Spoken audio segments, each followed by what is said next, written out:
Hi, we took our spring break to Croft State Park. It's kind of a base camp so we could go to several different parks. Because it's centrally located right outside of Spartanburg, we thought it was a great central spot, and it surprised us. It was, yes, we kind of booked it as we're gonna camp there so we can go to these other cool places, and it was a cool place. It was a cool place on its own, and I hope you really tune in throughout this whole thing. There's a lot to see in this video.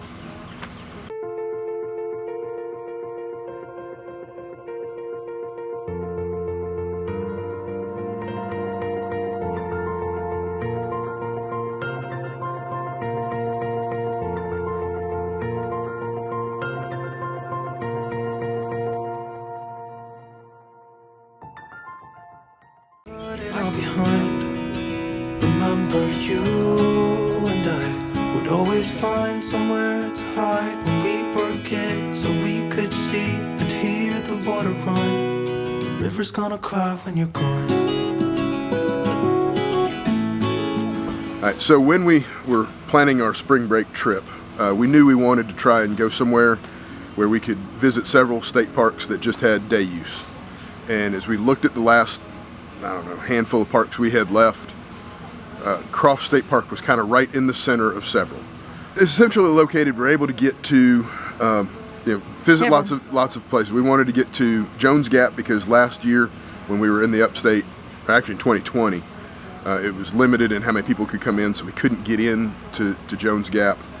And we wanted to get down to Rose Hill Plantation, which is in Union. So we thought, Croft works. It'll be a great place to stay. There's a few things to do, and then we'll do all the other stuff. As we were looking at the reservations, we saw that there's one of the loops was on the water or had a lake, so we decided we'd try and get as close to the water as we could, and we got a great site. And yeah, we really were lucky. Croft really surprised us. It's a beautiful park right near downtown Spartanburg. Very close to amenities, things to do. Yes, it's huge. It's a giant facility. Yes, it's 7,000 acres of rolling wooded hills, and I mean, it just blew our mind how huge it was. And we didn't pay much attention, but we should have, to the stamp that it's the only park that I know of that pretty much has all of the things to do. There's not only camping and hiking. There's bike trails for mountain biking. And there's equestrian facilities with miles of equestrian trails. 20 miles of equestrian trails, plus a horse ring, plus stalls. Yeah, it's got a little bit of everything. And it's beautiful. Yes. It's a beautiful park. Now as we came in, we noticed they're doing a tremendous amount of work. There's folks there that are clearing the under trees. So that while we were there, there was a little racket further back around some of the picnic shelters, but they had already done around our campsite, and because of that, our view was gorgeous looking out toward the lake. And they'd done a lot of improvements. Like, you could tell there was a new concrete ADA walkway from the parking lot to the pier, and then further along the lake with big spots for hanging your own hammock, or then there were swings there. I mean, right down from our site, the kids like ran down the hill. There's a porch swing basically down there, and they basically spent most of the time we were there just down on that porch swing or playing right there on the edge of the water. Yeah, the campground itself is divided into 2 loops. There's the one that we stayed in, which is on the water, around the water, and then there's the other one that is up closer to the equestrian facilities. Yes, if you had horses, you might want to be like walking distance, really. So we'll take just a minute and kind of show you our site and several of the others. We were there long enough that we caught quite a few while they were empty, so we'll pause here, you can walk around and show you those. We'll do a walk around of our site 31 here at Croft. There's 50 amp. I'm gonna admit, when we first pulled up, I didn't think we were gonna fit, but we did, and it was actually quite cozy back here. Come around, no full hookups, but water, 50 amp, 30 amp, plenty of space. That view. They've recently cleared these trees, thinned them out, and it is beautiful. Come down. There's a swing down at the water, a place to set up a hammock. This is what makes it.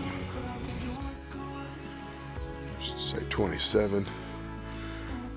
Kind of a shorter back end. Come over here, 28. As they pull through, it looks a little unlevel in the back as you get down in there, but the site itself looks really level. 28, there's 29. Back end, really nice. 32 is a pull-through site. Raised up, new timbers, elevated.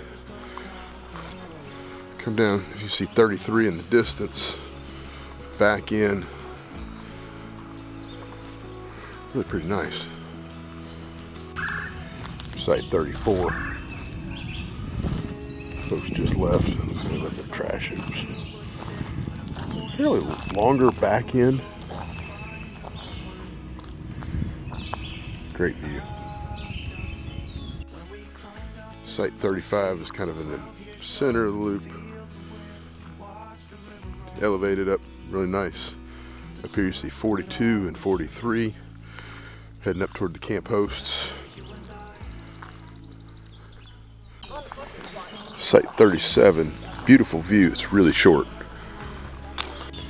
Site 38, nice back end.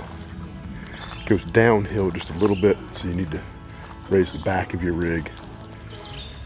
But again, that view, those trees stand out, is stunning.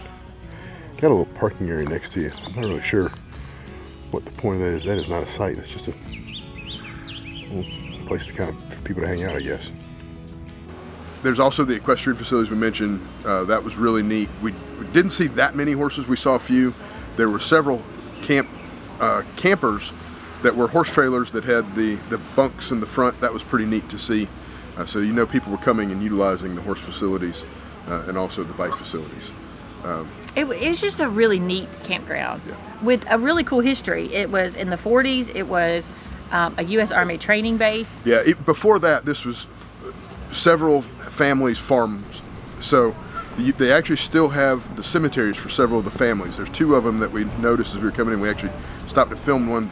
The tombstones from the 1800s. So it's got a long history with these farmers. And then, it was in the Army, 40s, it was a training base. World War II training base that was called Camp Croft. And there's some really unique history with that. So there actually is, and you'll see as you go, there are signs at all the trails to stay on the trail, that there is a possibility of live ordinances still buried. They are doing a huge effort to clear all of that. So while we were there, they had been clearing the underbrush, and they were running the ground penetrating software. That is a some sort of sonar, radar, LiDAR, I don't know, one of those things. It's like a little dune buggy thing. They were pushing around and finding something in the ground, marking it, and then there was ordnance explosive removal people coming behind them and taking them out. Mostly duds, we're sure. I mean, this is 70 years ago that all this happened. But in the process, they're also doing a lot of cleanup work, and they're also surveying, possibly to upgrade some of the campsites. So a lot of we had some mixed signals at the very beginning that that was all the same thing, that it was all the ordnance removal. So in the campground, you might see, if you go within a couple months of us have gone, there were these same markers. Yep, these little pink and they almost look like little plastic, I don't know what you call them. But and some of it was they were tied to the trees and there's markers off the trees. So we got the information about the ordnance removal, and of course there's signage. There's lots of signage that shows pictures of like buried grenades. Be careful of, if you see this, don't pick it up. And so don't, that's just good rule of thumb for life. Yeah. But then there's the same things, like literally like in our campsite, in people's, like right where people were, parking their camper. And so I feel like I need to get a little more information on that just as a mom, because my son thought it was like a big deal to like go and find the bombs. And it turned out that they were also survey markers, which were their own thing, which was what was in the campsite. And then there were live ordinances way out, like on the road. Yeah. So it seemed like in some places there was like literally a bomb like under the camper. That was not the case. That was survey markers. And so after we kind of got the full bit of information, our son said it was way more fun when it was bombs. More fun when it was bombs. More fun when it was bombs. So that was kind of a fun. That's just like that will be our memory from Croft forever. Was it was way more fun when it was bombs.